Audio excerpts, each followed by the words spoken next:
Guys, di ko alam kung happy kayo, pero ako happy. Parang dami kong nakikita, dami kong nalalaman. Tapos ngayon hinahanap ko yung ano ni Henry Ford, Model T. Yan, so yung nagpa-famous sa kanya. Ay, ito na. Ay.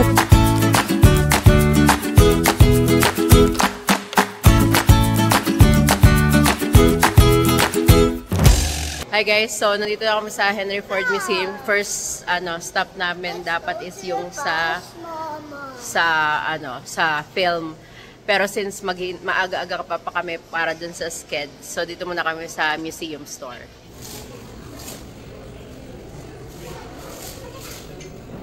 Why, Papa, are you going to buy there? It's nice. How much, Papa? Oh, yung mahal. $10, the yellow one, $10. Oh, it's nice. I think it's nice to have one, to buy one of it. Yeah, it's $10, so. What's that, Kuya? Show me. I could add a van to my city. I don't have a van in my city. Well, So, kala ko guys, puro Ford lang yung binibenta. So, different brands. I like that. Yeah, GMC. Yeah. Chevy. Tapos, kanina may Volkswagen. Is it Dodge? no, limo nga. This kind of car looks like that. Okay, how much money you've got? 52. So, how much is that? 60. 1960. What's that, Papa? Ford Model T. Ah, It's really? Oh, it's sharpener. Uy, I like it. How much is it? Huh? I want to buy this for Eddie. You want to buy it? What's that? Music box. What music? What music box? Ellie, you like it? Look here. Do you like it? Gusto daw bilhin ni Papa Mike, guys. Music box. Literal, ito lang naman. Oh, ayoko nga. The Henry Ford. Kasi may ano. Tapos gala, Kuya, the wheels are ano, oh. And this one is nice. Yeah, that one is nice and cute. Papa, got you guys do like this. Oh, yeah, it's nice, oh. Papa, how about this one? So, manonood na kami ng sine. Sine ba siya? Ay, oo nga, parang sinihan talaga. Ayan, may pa-popcorn. May bayad. Ah, sinihan talaga. So, guys, ito yung papanoodin namin. Yan, aircraft carrier. So, first time namin manood dito sa US. Tapos libre siya. Nice.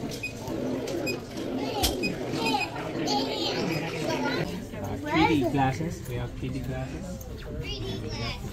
3D glasses. Yeah, first time namin guys sa Sitihan. Sa loob ng The Henry Ford Museum. At libre. At malamig. Sige. One center. That's mine. Ayan. Parang pareho rin lang din naman ang sinihan sa Pinas, guys. You have to sit down. Are you happy, Kuya?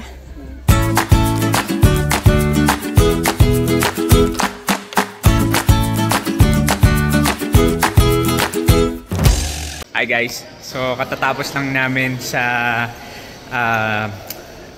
movie experience, 3D movie experience namin mag-ana. So papunta na kami sa museum. So within this area lang siya. So paproceed na kami sa next location namin. So, Ellie? William Clay Ford Hall of American Innovation. Ito guys, si William Clay Ford is yung bunsong apo ni Henry Ford. Guys, pagpasok mo ng entrance is yung signature ni Thomas Edison. And that's Henry Ford and Thomas Edison. Ito yung signature niya. The greatest inventor of our time helps his friend Henry Ford dedicate this site. The son and Henry Ford.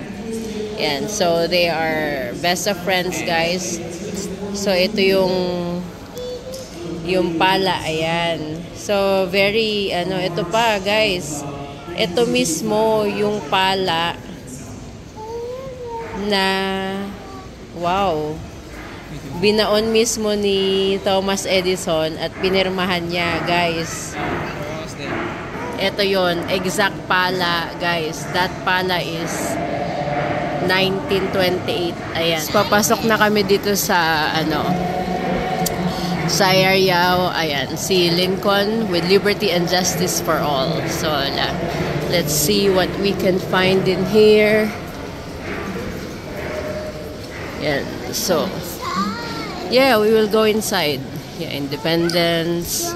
The nation is worth fighting for. Abraham Lincoln.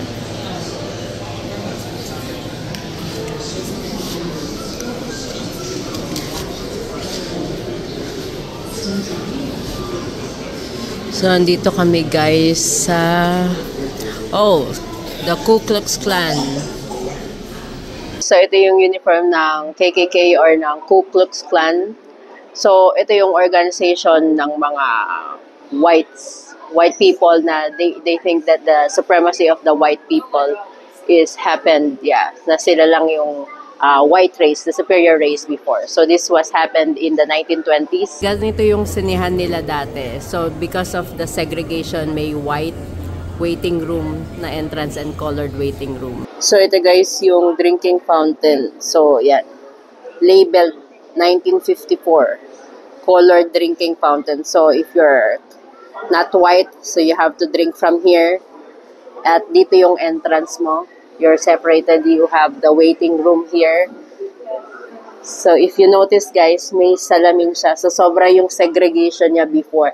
Nakasalamin. So, nandito yung mga black people. And if you notice, mas maliit yung area niya compared dun sa kabila na mas marami ang makakaupong white.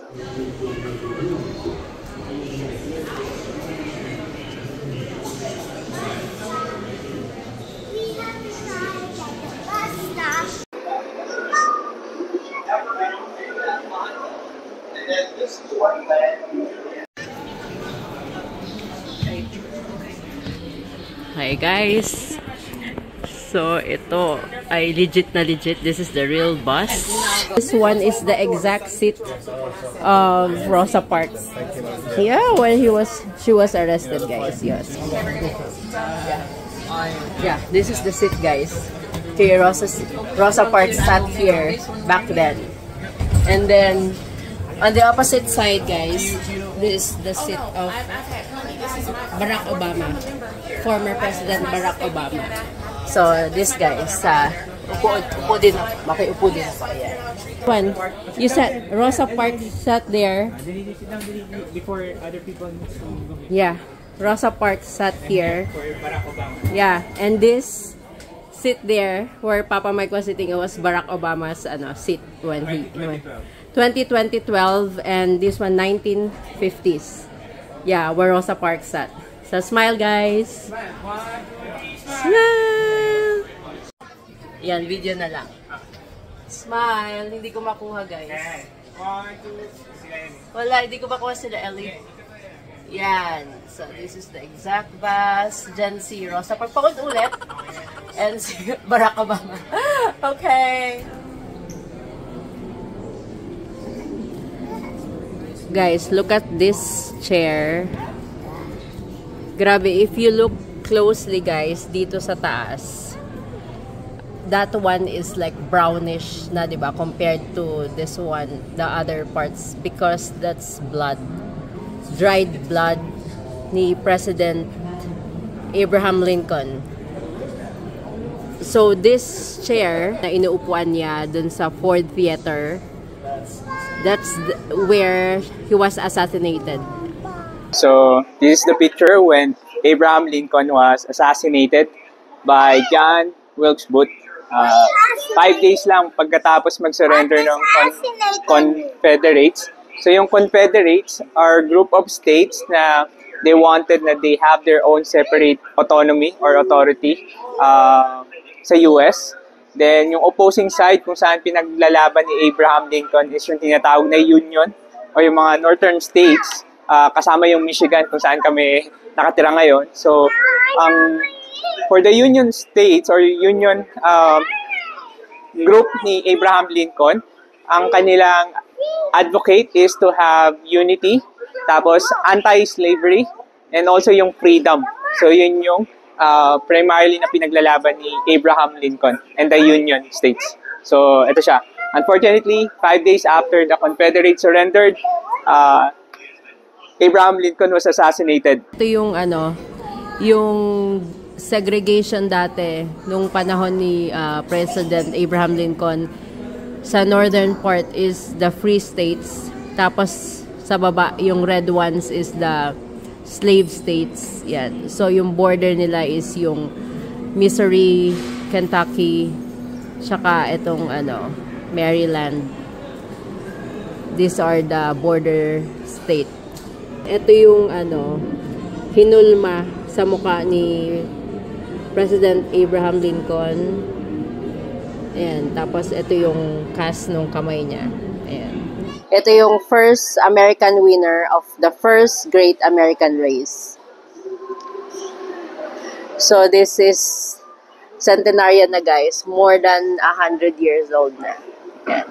First and only race car or race na sinalihan ni Henry Ford noong 1901. So, hindi naman talaga siya, guys, hindi naman talaga siya racer talaga. Pero because he has a company na kailangan niya i-promote. So, that time, to promote a vehicle or a car company, you have to race.